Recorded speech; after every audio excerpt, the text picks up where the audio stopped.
राधे राधे, जय श्री कृष्णा। मैं सीमा सिंह बड़ों को चरण स्पर्श, छोटों को प्यार और बराबर वालों को नमस्कार करती हूँ। आज मैं आपको वैशाख मास के महात्म्य का 12वां अध्याय सुनाने जा रही हूँ। अब तक हमने 11 अध्याय सुने हैं। आशा करती हूँ आपको सभी अध्याय अच्छे लग रहे होंगे। अगर आपको ये अध्याय अच्छा लगे तो इसे ज़्यादा से ज़्यादा लाइक करें, अपने दोस्तों रिश्तेदारों में जरूर शेयर करें ताकि उन्हें भी वैशाख मास के महात्म्य को सुनने का संपूर्ण फल प्राप्त हो। आइए अब हम वैशाख मास का 12वां अध्याय सुनते हैं। जब कुमार कार्तिकेय को देवताओं का सेनापति नियुक्त कर दिया, तब इंद्र ने तारकासुर के पास अपना दूत भेजा। दूत ने तारकासुर से जाकर के कहा कि हे असुरराज देवराज इंद्र, तुमसे युद्ध करने के लिए आ रहे हैं। तुम अपने प्राणों की रक्षा के लिए जो भी प्रयत्न करना चाहो वह कर लो।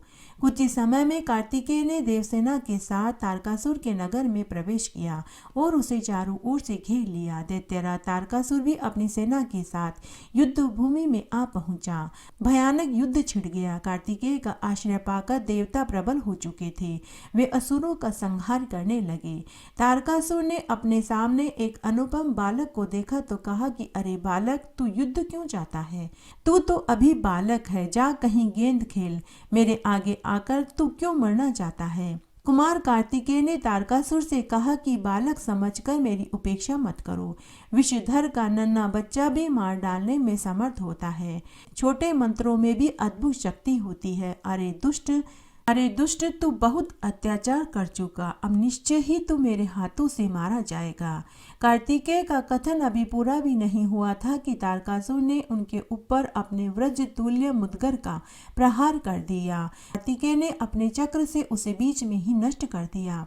पार्वती नंदन के सामने असुरों के सारे अस्त्र शस्त्र विफल हो गए। असुरों की सेना तितर बितर हो गई।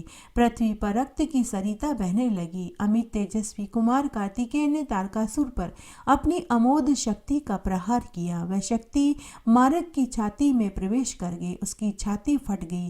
दैत्य तारकासुर का निर्जीव शरीर पृथ्वी पर गिर पड़ा।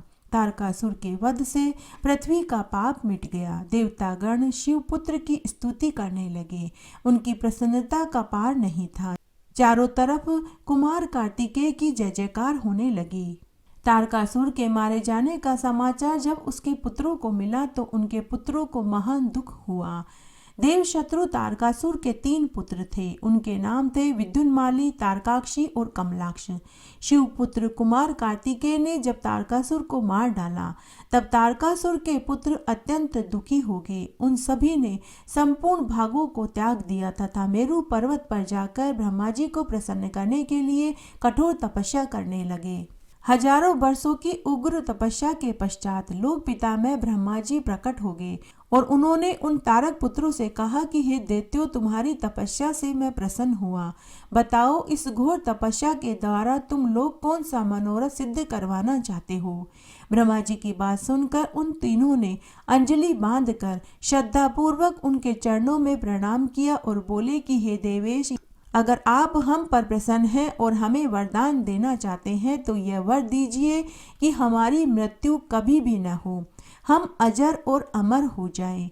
ब्रह्मा जी ने उनसे कहा कि हे असुरों, अमरत्व किसी को भी नहीं मिल सकता, अतः तुम लोग अपना यह विचार छोड़कर अन्य कोई वर मांग लो। तब दैत्यों ने कहा कि हे भगवान, हम बड़े ही पराक्रमी हैं, यद्यपि फिर भी हमारे पास कोई घर नहीं जहां हम शत्रुओं से सुरक्षित रहकर सुखपूर्वक निवास कर सके। अतः आप हमारे लिए ऐसे 3 नगरों का निर्माण करवा दीजिए जो संपूर्ण शक्तियों से संपन्न हो तथा देवता भी जिनका भेदन न कर सके। तब विद्युन्माली ने वज्र के समान कठोर लोहे का, तारकाक्ष ने स्वर्ण में और कमलाक्ष ने चांदी के बने हुए अत्यंत विशाल नगर की याचना करी। फिर उन्होंने कहा कि हे ब्राह्मण, ये तीनों नगर मध्याह्न के समय अभिजीत मुहूर्त में चंद्रमा के पुष्प नक्षत्र पर स्थित होने पर एक स्थान पर मिला करें और आकाश में नीले बादलों पर स्थित होकर ये क्रमशः एक के ऊपर एक रहते हुए लोगों की दृष्टि से ओझल रहें। भगवान शंकर के अतिरिक्त इन नगरों का कोई भेदन न कर सके। यह वरदान तारकासुर के तीनों पुत्रों ने मांगा। तब ब्रह्मा जी ने तथास्तु कहकर तारकासुर के तीनों पुत्रों को ऐसे नगर का निर्माण करके दे दिया। उसके बाद तारकासुर के तीनों पुत्र सुखपूर्वक उन सुरक्षित नगरों में रहने लगे। आगे चलकर उन असुरों ने देवताओं को परास्त कर दिया और तीनों लोकों पर अपना अधिकार जमा लिया। समस्त सिद्ध स्थानों को नष्ट भ्रष्ट करके वे धर्म का नाश करने लगे और अधर्म का विस्तार करने लगे।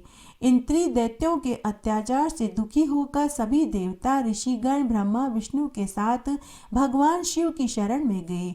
वहां उन लोगों ने महादेव जी से तारका पुत्रों के अत्याचार से मुक्ति दिलाने की प्रार्थना करी। करुणा सागर महादेव ने देवों को आश्वस्त करते हुए विश्वकर्मा से एक सर्वदेव में दिव्य रथ निर्मित करवाने का आदेश दिया। ब्रह्मा जी ने उसमें वेद रूपी अश्वों को जोतकर उसे शिवजी को समर्पित कर दिया। उसके बाद उस रथ में महादेव जी का दिव्य धनुष और बाण रखा। वह रथ अनेक आश्चर्यों से युक्त था।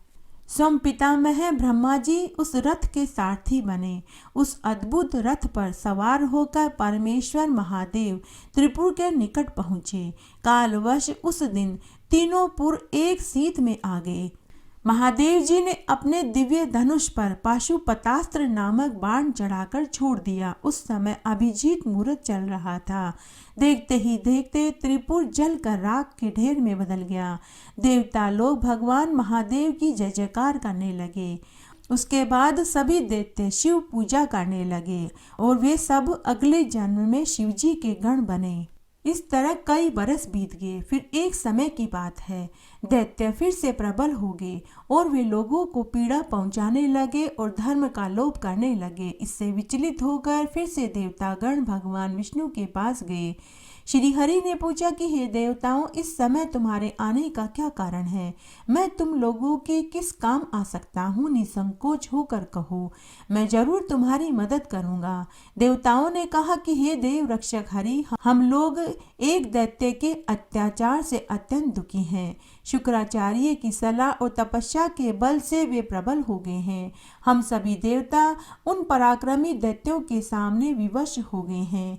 स्वर्ग में भी उन अत्याचारियों का राज्य हो गया है। इस समय आप ही हमारी रक्षा कर सकते हैं, इसलिए हम आपकी शरण में आए हैं। हे देवेश, आप ही हमारी रक्षा कीजिए। भगवान विष्णु बोले कि हे देवताओं, हम सभी के रक्षक महेश्वर शिव हैं।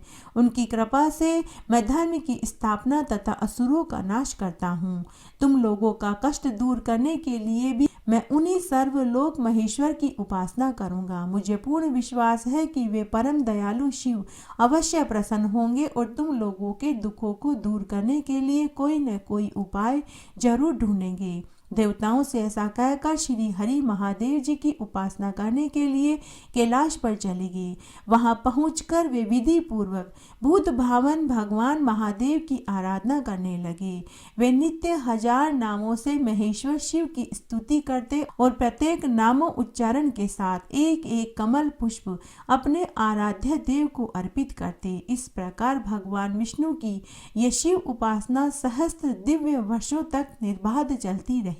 तब एक दिन परमात्मा महादेव ने विष्णु भक्ति की परीक्षा लेनी चाहिए। भगवान नित्य की तरह एक सहस्त्र कमल पुष्प महादेव जी को अर्पित करने के लिए लेकर आए। लीलाधारी महादेव जी ने उनमें से एक कमल पुष्प गायब कर दिया। शिव की माया के द्वारा घटित इस घटना को भगवान विष्णु नहीं जान पाए। उन्होंने गिनती में जब एक कमल पुष्प कम पाया तो वे उसकी खोज करने लगे। पूरी पृथ्वी का भ्रमण कर लिया, परंतु उन्हें वह कमल पुष्प नहीं मिला। उसके बाद अपनी दृढ़ता का पालन करने वाले भगवान विष्णु ने अपना एक फूलवत नेत्र ही उस कमल पुष्प के स्थान पर अर्पित कर दिया। श्री हरि के इस अद्भुत त्याग से महेश्वर प्रसन्न हो गए और प्रकट होकर बोले कि हे विष्णु, मैं तुम पर प्रसन्न हूँ। इच्छा अनुसार वरदान मांगो, मैं तुम्हारी प्रत्येक कामना पूरी करूँगा। तुम्हारे लिए मेरे पास कुछ भी अदेय नहीं है। भगवान विष्णु ने कहा कि हे नाथ, आपसे मैं क्या कहूँ, आप तो स्वयं अंतर्यामी हैं। संसार की कोई बात आपसे छिपी हुई नहीं है, आप सब कुछ जानते हैं। फिर भी अगर मेरे ही मुख से आप सुनना चाहते हैं तो हे प्रभु, दैत्यों ने संपूर्ण संसार को दुखी कर रखा है। धर्म की मर्यादा नष्ट हो गई है, अतः धर्म की स्थापना एवं साधु सन्यासियों की दैत्यों से रक्षा के लिए दैत्यों की रक्षा आवश्यक है। मेरे अपने अस्त्र शस्त्र उन दैत्यों के विनाश में असमर्थ हैं, इसीलिए मैं आपकी शरण में आया हूँ। भगवान विष्णु की विनती सुनकर देवाधिदेव महादेव ने उन्हें अपना सुदर्शन चक्र भेंट कर दिया। उस दिव्य चक्र के द्वारा श्री हरि ने बिना किसी श्रम के समस्त दैत्यों का संहार कर डाला। संपूर्ण जगत का संकट समाप्त हो गया। देवता प्रजा सभी सुखी हो गए। इस प्रकार भगवान विष्णु को सुदर्शन चक्र के रूप में एक दिव्य आयुध की प्राप्ति भगवान महादेव से हुई। मिथिली कहने लगे कि हे ब्राह्मण, आपने कामदेव की स्त्री रति का वर्णन किया और उसके अशून शयन व्रत धारण करने की कथा भी आपने सुनाई। अब कृपा करके ये बतलाइए कि इस व्रत की क्या विधि है। यह बात सुनकर तब श्रुतदेव ऋषि राजा से बोले कि हे राजन, इस व्रत का विधान श्री हरि ने लक्ष्मण से कहा था, वह सब मैं तुमको सुनाता हूँ। इस व्रत के करने से श्री लक्ष्मीपति भगवान प्रसन्न हो जाते हैं। इस पाप नाशक व्रत को किए बिना जो धर्म में प्रवेश करता है उनका सब कर्म निष्फल हो जाता है। श्रावण शुक्ल द्वितीया को इस व्रत को धारण करना चाहिए। चातुर्मास में हविष्यान्न भोजन करना चाहिए तथा श्री लक्ष्मी नारायण भगवान का पूजन करना चाहिए। चातुर्मास व्यतीत होने पर विधिवत इस व्रत का पालन करना चाहिए। किसी ब्राह्मण को अन्न, वस्त्र, जूता, छाता, खड़ाऊ दान में देना चाहिए। उसके बाद सोने और चांदी की मूर्ति बनावें। पीताम्बर से उसको शोभायमान करें। सफेद पुष्प, सुगंधित द्रव्य से उनका पूजन करें। ब्राह्मणों को शय्या दान, वस्त्र दान, अन्न दान करें। ब्राह्मणों ब्राह्मणी को सपत्नीक भोजन खिलाकर रुपया और दक्षिणा दान में देवें। हो सके तो दूध देने वाली गाय बछड़ा सहित दान में देवें। इस प्रकार 4 महीने तक इस व्रत को धारण किया जाता है और मार्गशीर्ष मास में विधिवत उसी तरह भगवान श्री हरि का पूजन करते हैं। ऐसे ही चैत्र से 4 मास तक श्री हरि भगवान का पूजन करें और व्रत करें। जिनको सनका आदि ऋषिगण पूजते हैं उस भगवान की स्तुति करें और इस व्रत को आषाढ़ शुक्ल द्वितीया को समाप्त करें। ओम नमो नारायणाय इस मंत्र से हवन करें। चैत्र मास में पुरुष सूक्त से हवन करें। मार्गशीर्ष मास में विष्णु गायत्री मंत्र ओम नारायणाय विद्महे इस मंत्र से हवन करें।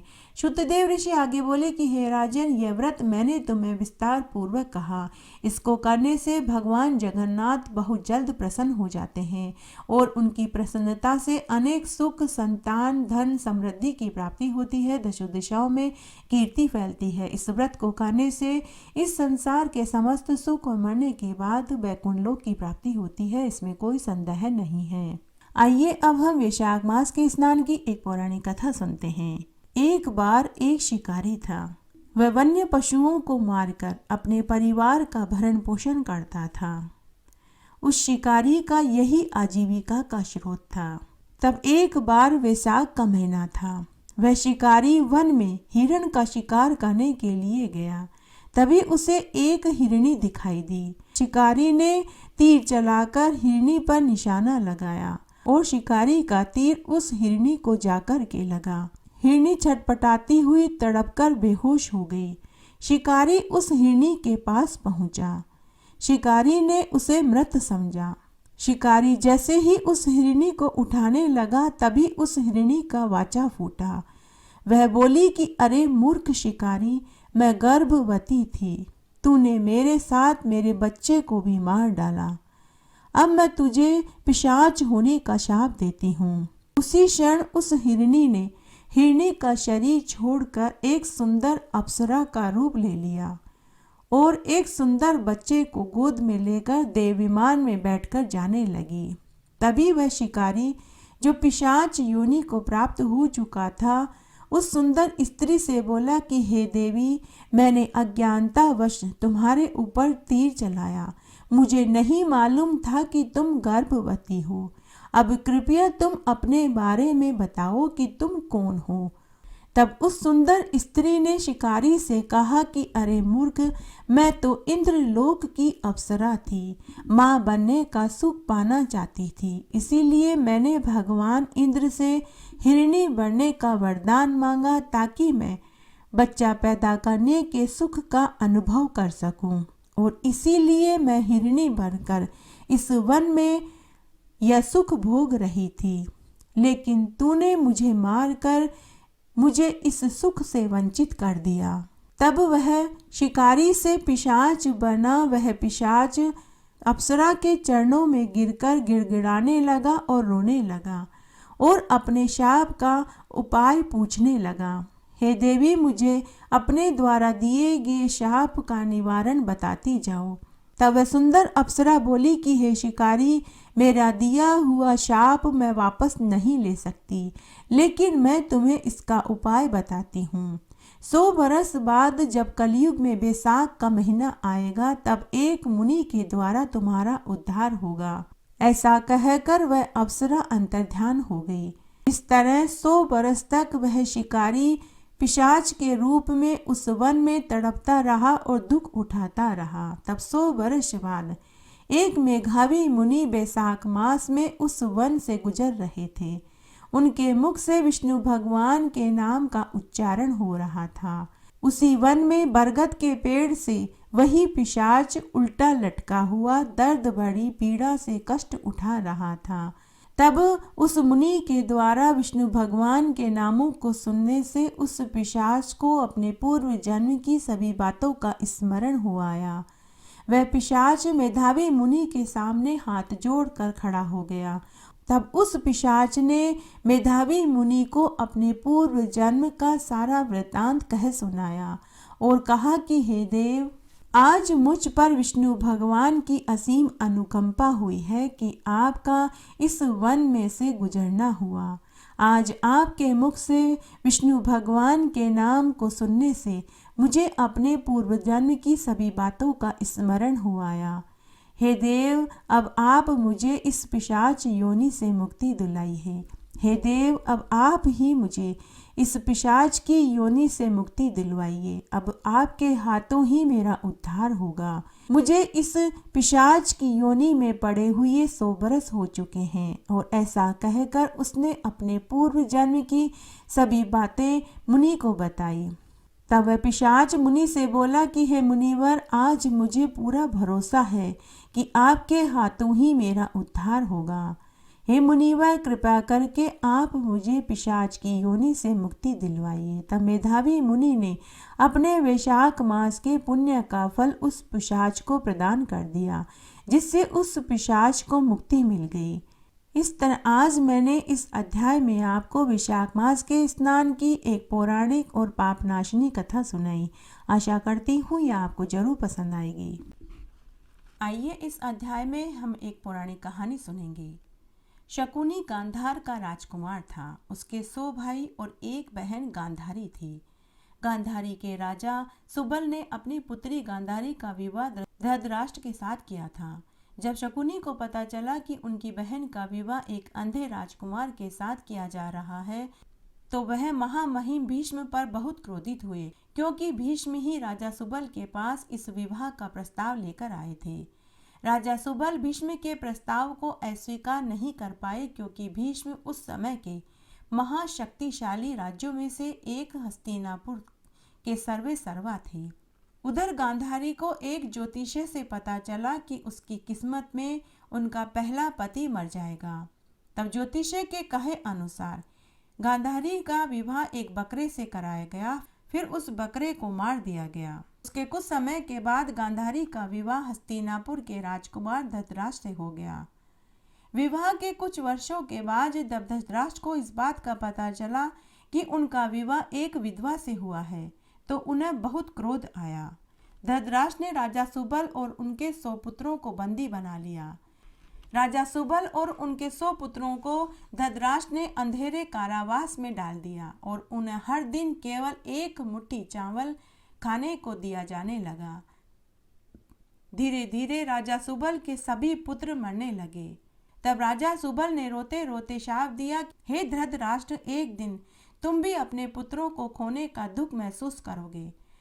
तुम्हारे पुत्र तुम्हारी आंखों के सामने मृत्यु के मुंह में समा जाएंगे और तुम उन्हें बचा भी नहीं पाओगे। गांधारी के भाइयों ने जेल में पड़े पड़े फैसला किया कि वे सभी अपने अपने हिस्से में से थोड़ा थोड़ा हिस्सा सबसे छोटे भाई को खिलाएंगे, ताकि वह जीवित रह सके और धृतराष्ट्र से इस क्रूरता का बदला ले सके।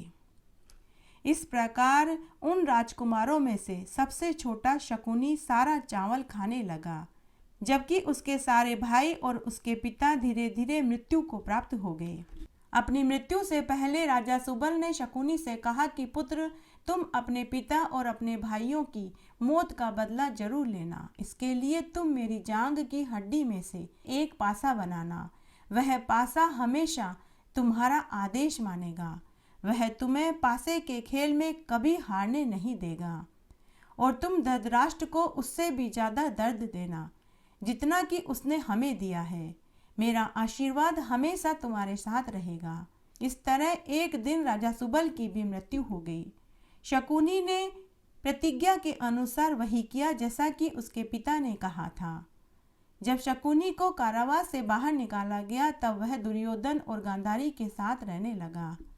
उसने दुर्योधन से मित्रवत व्यवहार करके उसके मन में पांडवों के प्रति जहर घोलना शुरू कर दिया। यह शकुनी का ही जादुई पासा था जिसने दूत सभा में पांडवों को अपना सब कुछ खोकर 13 साल के लिए वनवास भुगतने पर मजबूर कर दिया था। दुर्योधन ने अपने मामा शकुनी पर विश्वास करना शुरू कर दिया और बहुत कम उम्र में ही वह पांडवों को नापसंद करने लगा। इसलिए जब कुरुक्षेत्र में महान युद्ध लड़ा गया था तो उसके होने में शकुनी ने एक महत्वपूर्ण भूमिका निभाई थी। तब वह अपनी योजना में सफल हो गया। उसके बाद दुर्योधन सहित सारे कौरव अपने सभी समर्थकों के साथ युद्ध में मारे गए। इस तरह शकुनी ने अपने भाइयों और अपनी पिता की मृत्यु का बदला धृतराष्ट्र से इस तरह लिया था। आइए अब हम जगदीश भगवान की आरती सुनते हैं। आइए अब हम भगवान जगदीश की आरती बोलते हैं। वैशाख मास में कथा कहानियाँ और महात्म्य सुनने के बाद आरती जरूर बोलनी चाहिए। आइए आप भी मेरे साथ भगवान जगदीश की आरती बोलिए। इससे महात्म्य सुनने का संपूर्ण फल प्राप्त होगा। ओम जय जगदीश हरे, स्वामी जय जगदीश हरे।